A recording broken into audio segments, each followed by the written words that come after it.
Our conversations, as always, are always on the pulse. So stay here as we continue our discussions. But on this side of the fence, we're going to be talking about what we have been seeing in every part of life, unless you've been under a rock.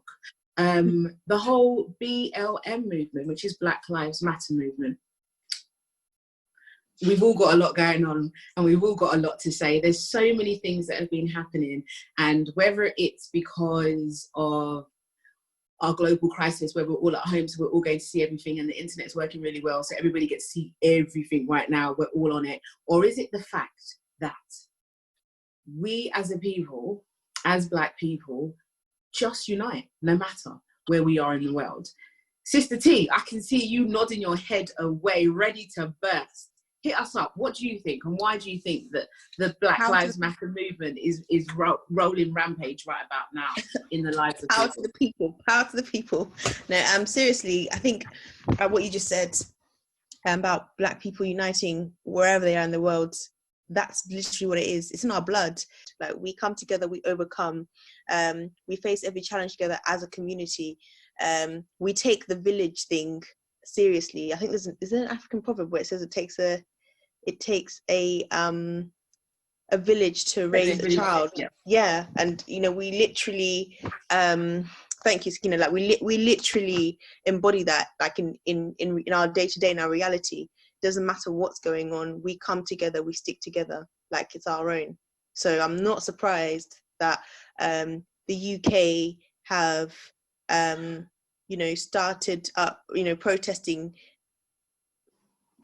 George Floyd's death in support of our American counterparts. Then you've seen it all over Europe as well, because it's important. It's an issue that not only our brothers and sisters in America are facing day to day, we're facing it over here day to day, like in our day to day. It's everywhere, and it's a struggle we've been facing for years. For real. And Sister Steph, it's like since George Floyd's killing, that's what it was, a killing, in May, it's just over a month of killing, we've seen how many more people have been killed in the same manner or worse?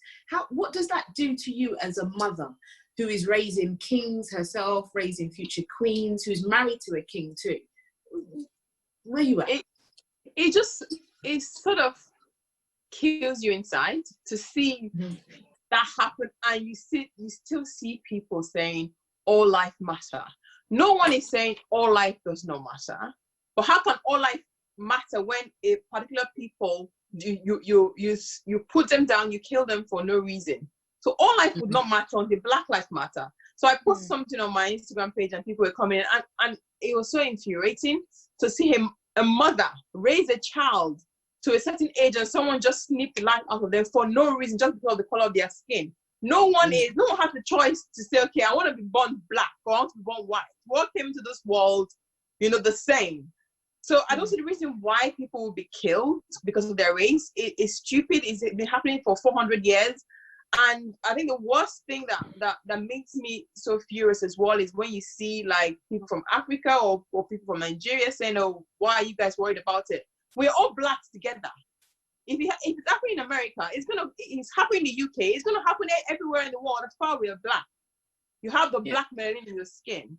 And I think what's so amazing about it is that it passes, no matter how rich you are, it still affects you, no matter how poor. So it was nice to see everyone coming together for one cause. And I think another part of it was you can see people from different races as well who are still fed up, who can't even believe this is happening in 2020.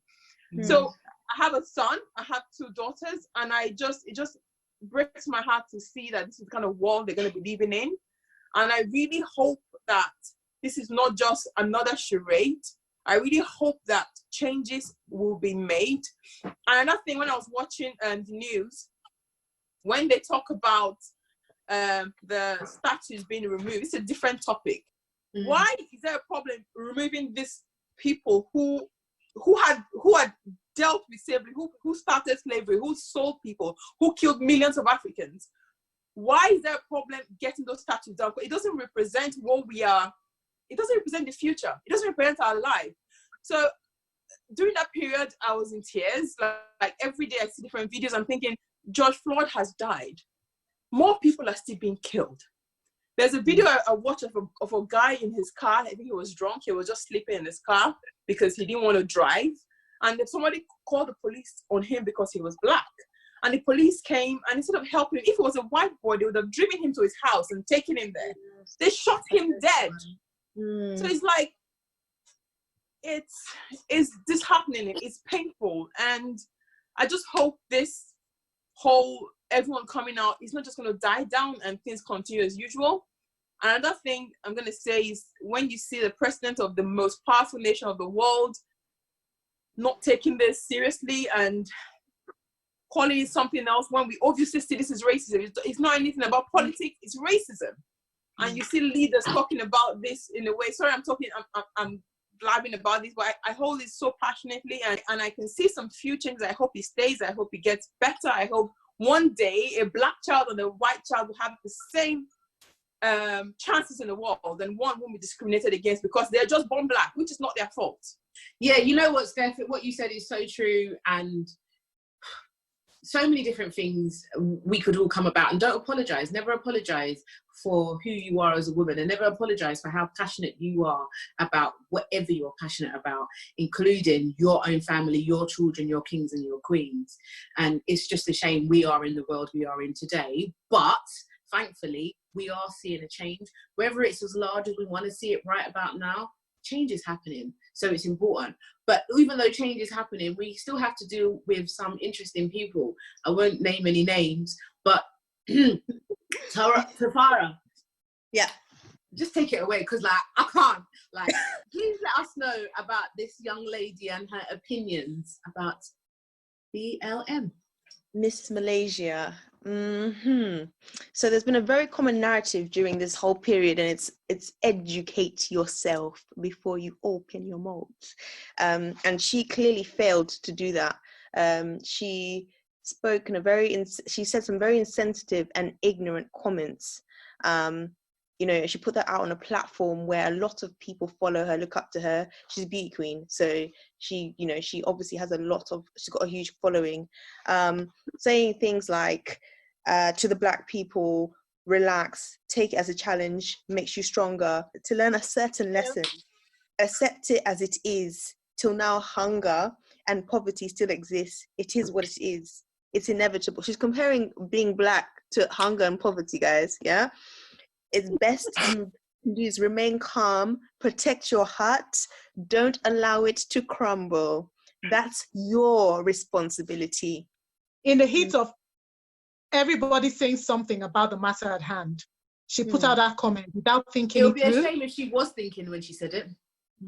Exactly. It would be a shame if she was thinking. Then it to show really how shallow she doesn't have full understanding of anything as regards that matter at all, and she's just exposed herself. It's a shame. I don't know where to start. Seriously, I just feel like if you don't know what to say, if you're not informed about a decision, just be quiet. Because there's no way. I think I saw another lady who was like, "Oh, white people are still discriminated against." I'm thinking, you don't know what racism is. Don't talk about it. Be aware that there is an unconscious bias against black people. So you are conscious of it, and you make sure that you don't follow that, you know, feeling, you know, because it's there. Most people that are racist are not racist by choice. They're racist because of the way their parents were, or that's how is normal to them. So be conscious about it, and that's the only way you can help. Don't try and say, you know, you cannot walk in our shoes. And and being an influencer doesn't mean you know anything. Yeah. So just study up if you don't understand. Read your history. But if you don't know what to say, just say, "Oh, I'm so sorry. I empathize with black people." That's it. Or don't say anything at all, really. Exactly. We don't have to, and Tata, before we go, get a comment from every celebrity. We don't have to get a comment from every beauty queen or every influencer to say. Some people will relate to some kind of field of life, so they can give a comment on that field. Some people can give a comment on that field. But sometimes you're not familiar with what's happening, so just zip it. Really, just zip it. And speaking of unconscious bias, it's racism is a learned behavior, right? Yeah. It's a learned behavior. No child is born and becomes racist. No. And hardly would a parent, even from the white side, sit their child down and tell them, make sure you be racist, make sure. But no, I don't think it happens like that. The children see it by the actions of their parents. And they hear what they not say. Take it, they not learn it that, okay, so this is the way we treat this color of people. So let's just go ahead like that, and it goes on from generation to generation. The only way, I heard someone say that you show your child how not to be racist. You don't tell them. You don't tell them. So, Dasa, what you're saying is true, because so I was born in Zimbabwe and raised there. We came over here when I was about 12, 13. And our neighbor was BNP, but we didn't know. And he obviously, whatever he was saying at home to his daughter, whatever, she was racist to us, but she was racist to us at school because we went to the same school.